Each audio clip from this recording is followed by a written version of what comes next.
Congress అగ్రనేతలు Rahul Gandhi, Priyanka Gandhi అరెస్టులను CM Revanth Reddy తీవ్రంగా ఖండించారు. ఢిల్లీలో కాంగ్రెస్ అగ్రనేతలను అరెస్టు చేయడం ప్రజాస్వామ్యంలో నిరసన తెలిపే హక్కుపై దాడి చేయడమేనని ఎక్స్ వేదికగా విమర్శించారు.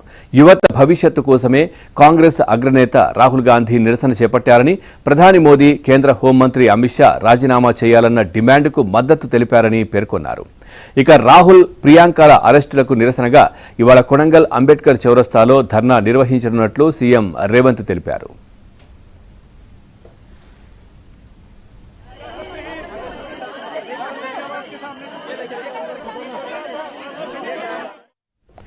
నిన్న రాత్రి కొడంగల్లోని తన నివాసానికి చేరుకున్న ఆయన కార్యకర్తలను కలుసుకుని ధర్నాలో పాల్గొనేందుకు తరలి రావాలని పిలుపునిచ్చారు. కాంగ్రెస్ అగ్రనేతల అరెస్టులను నిరసిస్తూ చలో లోక్ భవన్ నిర్వహించనున్నట్లు టీపీసీసీ చీఫ్ మహేష్ గౌడ్ ప్రకటించారు. అటు పార్లమెంటు సమావేశాలు జరుగుతున్న నేపథ్యంలో సీఎం రేవంత్ రేపు తర్వాత ఢిల్లీ వెళ్లే అవకాశాలున్నాయి. ఇక రాష్ట్ర ప్రాజెక్టులపై వివిధ శాఖల కేంద్ర మంత్రులను కలిసి వినతి పత్రాలు సమర్పించనున్నారు.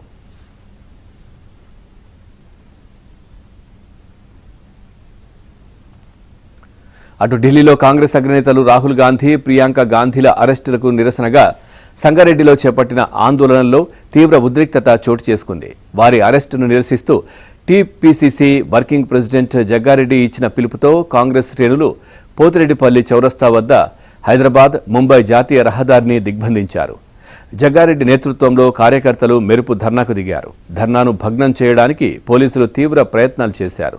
పోలీసులు జగ్గారెడ్డిని బలవంతంగా అదుపులోకి తీసుకుని పోలీస్ స్టేషన్కు తరలిస్తుండగా ఆ వాహనాన్ని కార్యకర్తలు అడ్డుకున్నారు. ఈ క్రమంలో పోలీసులతో తీవ్ర వాగ్వాదం, తోపులాట చోటు చేసుకుంది.